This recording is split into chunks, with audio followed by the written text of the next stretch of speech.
Selamat pagi. Assalamualaikum warahmatullahi wabarakatuh. Gimana kabarnya teman-teman semua? Semoga selalu dalam keadaan sehat. Ya, udah pada bangun kan? Udah, alhamdulillah ya. Baik, sekarang hari Jumat jam 8 lewat 7 menit di Mapel Etika Profesi masih dengan KD yang sama 3.6. Baik, kita lanjutkan. Kemarin kita udah bahas sampai dengan SOP ya, SOP terkait dengan K3. Hari ini yang akan kita kaji adalah kategori bahaya dalam lingkungan kerja. Jadi kemarin penyebab terjadinya kecelakaan itu kan ada dua ya, faktor eksternal dan faktor internal. Nah, kalau hari ini kita akan kaji adalah 6 kategori bahaya di lingkungan kerja. Jadi penyebab terjadinya kecelakaan itu bukan hanya faktor eksternal dan internal aja, tetapi ada juga kategori bahaya di lingkungan kerja. Di sini ada 6. Baik, yang pertama adalah bahaya fisik. Nah, kalau untuk bahaya fisik ini adalah bahaya yang berkenaan dengan fisik yang memungkinkan cedera tubuh ya, seperti ketika kita kerja, eh, kita terhantam benda ataupun apa namanya, kita terkena debu, pancaran udara segala macam. Nah, itu merupakan bahaya fisik ya. Ini sering sekali sih terjadi di lingkungan kerja ya, baik itu di perusahaan ataupun di pabrik. Itu kalau bahaya fisik, dua tempat tadi tidak menutup kemungkinan untuk terjadinya bahaya fisik. Yang kedua ada bahaya kimia. Nah, kalau bahaya kimia ini biasanya kalau untuk di perusahaan jasa tidak terlalu sih ya, tapi kalau kita kerjanya di pabrik yang kimia itu biasanya sering banget. Nah, tetapi bukan hanya di pabrik saja teman-teman, bukan hanya di tempat jasa tidak ada kimia sama sekali, enggak. Karena memang di perusahaan jasa pun ada ya, kayak sekolah juga kita kan biasanya sekolah menggunakan pen pulpen ya, pena ya, ataupun kita menggunakan spidol gitu. Nah, itu juga masuk ke dalam bahaya kimia ya. Jadi kalau untuk bahaya kimia itu bahaya yang muncul yang diakibatkan oleh bahan-bahan kimia yang digunakan dalam proses produksi ya. Seperti asap, cairan, terus juga zat-zat berbahaya kimia lainnya. Itu bahaya kimia ya. Selanjutnya ada juga bahaya ergonomi ya. Nah, untuk bahaya ergonomik ini adalah bahaya yang disebabkan oleh tata letak peralatan atau desain peralatan yang tidak tepat yang dapat mengganggu keselamatan pekerja. Ya, jadi kalau untuk bahaya ergonomik itu sendiri ini biasanya terjadi manakala karena biasanya bagian ini ya, bagian tata letak yang tidak sesuai kayak gitu makanya mengakibatkan kecelakaan ya. Seperti mungkin biasanya kalau di pintu masuk itu kan harusnya ditaruhin kursi, ini malah ditaruhin gas dan lain sebagainya gitu. Intinya mah ketika kita salah meletakkan suatu apa ya, suatu barang bukan pada tempatnya gitu dan itu akan mengakibatkan kecelakaan kerja, itu disebut dengan bahaya ergonomik ya. Jadi bahaya itu terjadi manakala salah menempatkan benda tersebut. Ada juga yang keempat yaitu bahaya radiasi. Nah, kalau untuk bahaya radiasi ini adalah bahaya yang disebabkan oleh sinar yang muncul dari peralatan yang digunakan saat bekerja. Nah, biasanya kalau untuk di perusahaan jasa lebih banyaknya itu bahayanya lebih kepada bahaya radiasi ini sendiri ya teman-teman. Kalau di pabrik itu kan bahayanya lebihnya kepada bahaya kimia sama bahaya fisik ya. Tapi kalau untuk di perusahaan jasa itu lebihnya kepada radiasi itu sendiri. Kenapa? Karena memang mereka bekerjanya di depan layar komputer ya. Nah, teman-teman juga walaupun belum bekerja ya, tapi mungkin aja sih bisa bisa bisa apa ya, terjadi bahaya radiasi ini menyerang teman-teman gitu. Kenapa? Karena teman-teman itu kan menggunakan handphone ya.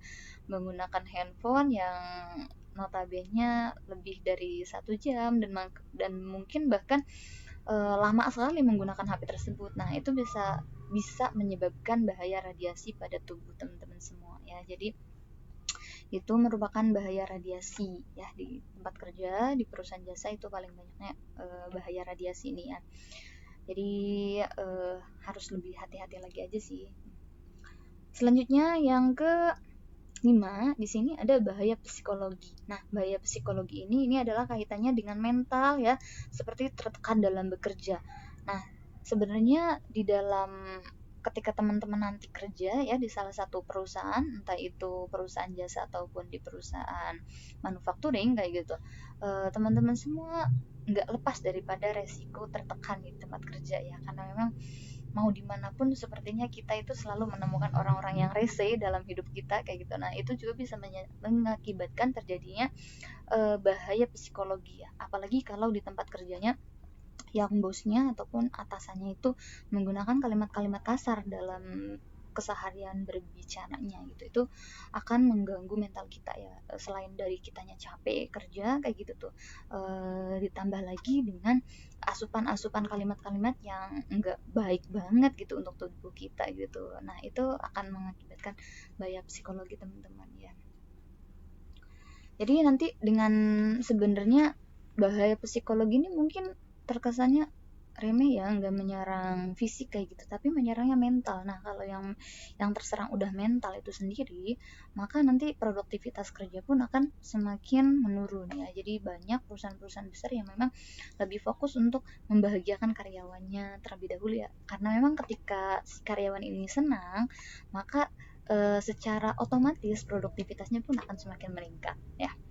Baik, yang terakhir di sini ada bahaya biologi. Nah, untuk bahaya biologi ini adalah bahaya yang dapat menyebabkan sakit dan menularkan infeksi dari kuman, virus, bakteri, dan lain sebagainya. Nah, kalau untuk bahaya biologi ini, sekarang kita banget ya, sekarang posisi kita sampai dirumahkan, sampai belajar online seperti ini nih ya, ini akibat dari eh, paparan virus yang ganas sekali, sehingga mau nggak mau, suka nggak suka, kita harus belajar seperti ini teman-teman. Nah, untuk bahaya biologi ini di dalam suatu perusahaan, baik itu jasa ataupun di perusahaan manufacturing ya, eh, ini resikonya tinggi sekali untuk bahaya virus ini. Makanya harus harus rajin-rajin jaga kesehatan ya. Teman-teman juga yang sekarang ada di rumah yang sedang menyimak video ibu ini, jangan lupa ya untuk selalu cuci tangan. Pesan dari apa namanya, dinas kesehatan kita, terus harus jaga jarak, sehingga nanti insya Allah kita terjaga semuanya ya. Bentar lagi kita puasa, eh, kondisi fisik juga menentukan nanti kualitas ibadah kita. Jadi bismillah, semoga kita selalu sehat, amin. Itu adalah apa namanya, 6 dari kategori bahaya di lingkungan kerja ya teman. Jadi baik itu di perusahaan jasa ataupun di manufacturing, semuanya tuh beresiko terjadinya 6 kategori bahaya tadi ya. Jadi semakin kita tahu gitu bahaya-bahaya di lingkungan kerja, itu diharapkan kita bisa terhindar dari bahaya tersebut. Baik, selanjutnya kita akan kaji di sini identifikasi ya. Jadi gimana sih caranya mengidentifikasi bahaya di tempat kerja?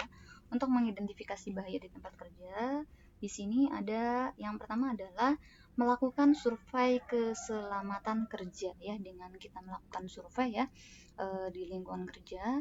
Dan biasanya sih di tempat kerja itu harusnya ketika sudah dibuat SOP kayak gitu tuh, maka ada pengawasan dari bagian controlling kayak gitu. Nah, ketika salah satu anggota ataupun karyawan tidak melakukan sesuai dengan SOP itu, maka bisa diberikan SP ya oleh si petugas yang berwenang ini, ataupun kita sebut dengan supervisor tadi ya. Yang kedua, patroli keselamatan kerja. Nah, kalau untuk patroli keselamatan kerja ini adalah metode yang dilakukan dengan mengamati dan menemukan secara langsung di lingkungan kerja saat pekerja sedang bekerja ya.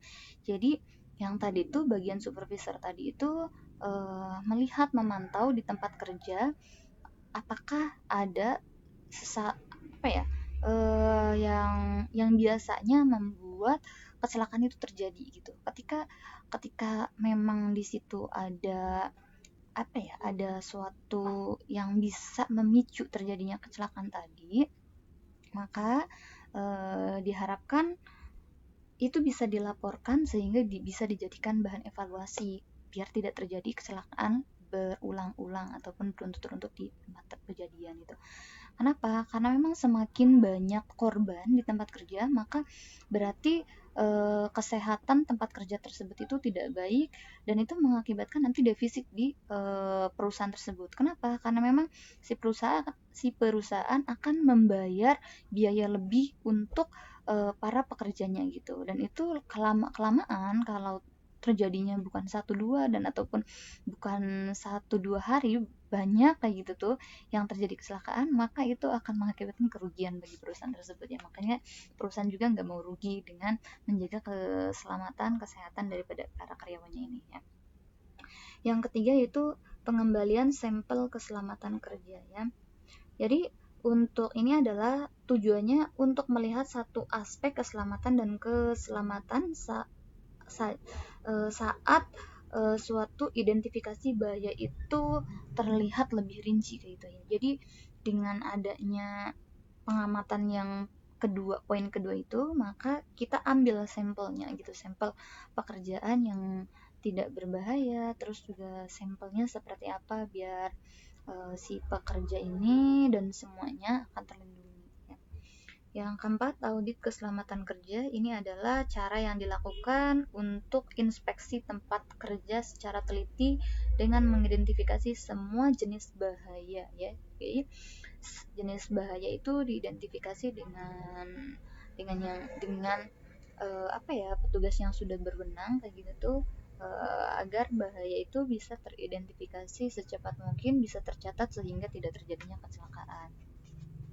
Yang selanjutnya yaitu pemeriksaan lingkungan. Nah, ini pemeriksaan lingkungan ini harus sering dilakukan ya, nggak boleh cuman sekali ataupun hanya 1 tahun sekali gitu. Ini harus berkala sifatnya untuk pemeriksaan lingkungan ini. Ini melibatkan suatu alat ukur untuk melakukan pengukuran konsentrasi zat yang berbahaya di dalam lingkungan kerja ya. Kayak termasuk suhu ruangan juga harus diperhatikan ketika kita bekerja ya. Kalau suhu ruangan itu terlalu panas, maka tidak menutup kemungkinan kesehatan pekerja pun akan terganggu gitu ya. Yang terakhir yaitu laporan kecelakaannya. Jadi dengan laporan kecelakaan ini maka kita akan tahu gitu tuh dalam rentang berapa bulan atau berapa hari dalam berapa tahun gitu tuh kasus kecelakaan itu berapa banyak sih gitu tuh. Kalau terlalu banyak berarti kan bisa dievaluasi ulang kayak gitu. Apa sih yang mengakibatkan terlalu banyaknya kecelakaan ini terjadi kayak gitu. Nah,